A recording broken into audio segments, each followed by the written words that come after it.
Аймақтарды аралап білім беру, денсаулық сақтау салаларындағы қордаланған мәселелерді анықтау және сыбайлас жемқорлықты болдырмау бағытында жұмыстанып жүрген мониторинг тобы өкілі жемқорлық туралы заңға енгізілген өзгерістер жайына да тоқталды. Әсіресе сыбайлас жемқорлық бабы бойынша істі болған мемлекеттік қызметшілерге кешірім берілмейтінін айтқан ол аудан басшылығына осы мәселені барлық қызметшілерге түсіндіру керектігін жеткізді. Сегодня в целом мы по стране.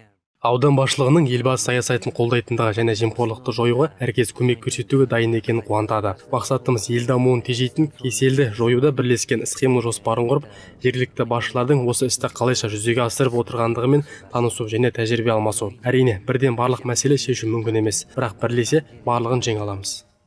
Көтерілген мәселенің орынды екенін айтқан аудан әкімі Марат Тоғжанов бәйтеректегі мемлекеттік қызметшілердің нобайы жемқорлық жасауға бейім еместігін айтты. Кейін мониторингтік топ мүшелері аудан орталығындағы халыққа қызмет көрсету орталығына барды. Тұрғындарға қызмет көрсетілуін телеграм-бот арқылы алдын ала жазылудың қалайша жүзеге асырылып отырғанын тексерген Рафаэл Руфиглы кезекте отырған адамдармен де тілдесті.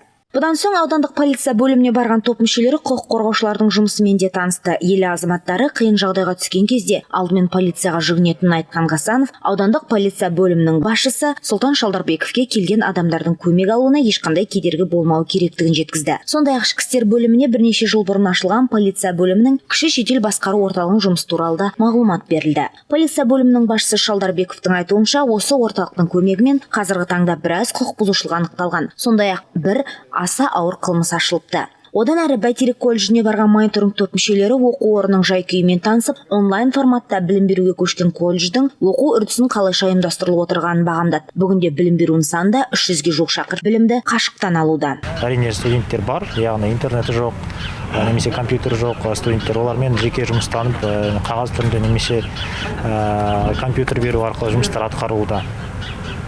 Жалпы енді колледждің техникасына келетін болсақ, 2016 жылы компьютерлерде бар, компьютеризация жағынан келетін болсақ, компьютер жабдықтары бар.